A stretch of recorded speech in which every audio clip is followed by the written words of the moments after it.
మహిళా కమిషన్ ఇచ్చిన ఆదేశం మేరకు ఇవాళ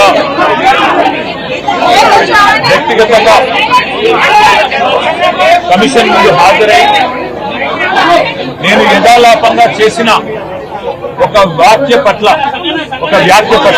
ఎవరికైనా మనస్తాపం కలిగించి ఉంటే ఇదివరకే నేను ఆ మాట మాట్లాడిన మరుక్షణమే యథాలాపంగా జరిగిన మాట పట్ల, దొర్లిన మాట పట్ల విచారం వ్యక్తం చేసిన అనే విషయాన్ని మహిళా కమిషన్ దృష్టికి తీసుకుని వచ్చినాను.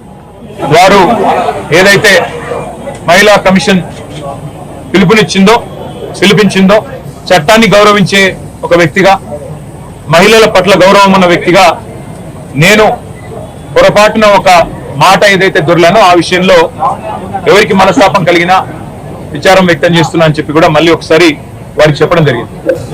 అయితే ఇక్కడ బాధాకరమైన విషయం ఏమంటే, చట్టాన్ని గౌరవించే వ్యక్తులుగా, వ్యవస్థల్ని గౌరవించే వ్యక్తులుగా, రాజ్యాంగబద్ధమైన సంస్థల్ని గౌరవించే వ్యక్తులుగా ఇక్కడికి వచ్చి మహిళా కమిషన్ ముందు హాజరు కావాలని మేము వస్తే, ఈ సంఘటనని రాజకీయం చేయాలని చెప్పి మహిళా కాంగ్రెస్ కార్యకర్తలు కొంతమంది వారి అధ్యక్షురాల నేతృత్వంలో ఇక్కడికి వచ్చి మా నాయకురాళ్ల మీద దాడి చేసి పోలీసులను అడ్డం పెట్టుకొని ఇక్కడికి వచ్చిన మా మహిళా కార్పొరేటర్లను, మా గౌరవ ప్రజాప్రతినిధులను, అదేవిధంగా మా నాయకురాళ్ల మీద వారు చేసిన దాడి ఏదైతే ఉందో దీన్ని నేను తప్పకుండా మీడియా అంతా కూడా దానికి సాక్ష్యం, తీవ్రంగా ఖండిస్తా ఉన్నాం. ఇది పద్ధతి కాదు. ఎందుకంటే మేము వచ్చింది ఒక సదుద్దేశంతో, రాజకీయాల్లో సంస్కారవంతంగా ఉండాలి, వ్యవస్థల్ని గౌరవించాలి, మహిళల్ని గౌరవించాలి. ఎవరమైనా ఒక పొరపాటు చేస్తే దాన్ని సరిదిద్దుకోవాలన్న ఉద్దేశంతో మేము వస్తే ఈ రకంగా వ్యవహరించడం అనేది మంచిది కాదు.